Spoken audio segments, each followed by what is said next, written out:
玻璃屋咁樣出邊咧就食煙嘅為主，入邊就食大堂嘅，坐得幾好啊咁樣。咁咧冇錢嗰啲咧就唔使買啦，入去嗰間房度學直接問入去度食 free 嘅。咁你要食咩品種咧？就問下隔離個阿老友，你食緊咩品種啊？唔理啦我食緊 PM，咁我要呢個。咁喺個隔離做即係 the law of the smoking。咁你寫封信去俾泰國政府，我張柏芝啊！係有啲似，梗係細個啲啦，因為我得10歲。咁筍？你初戀個樣似張柏芝，我懷疑你幻想。我覺得唔係幻想。咁一齊咗幾耐啊？冇一齊啊！冇一齊啊！冇一齊過啫，暗戀嘅啫。暗戀唔係喎，而家講初戀喎。我哋暗戀先有初戀㗎。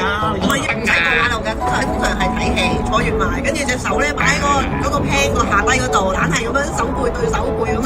通常都係咁樣㗎啦，唔係過上嚟，你咁樣手背對手背，通常咧就會跟住咧唔喐咁樣啦，跟住個男仔可能就會咁樣搭住先，好啦，搭咗先，鉗翻佢咁樣鉗佢落嚟。但係你個心咧都會喺度卜卜卜卜卜卜卜卜卜咁樣跳。佢已經俾人嚼咗啦喎！你借人啫嘛？我覺得我俾人嚼。好啊！細個我喺我13歲嘅時候，我都唔知道搞嘢係咩。你有性？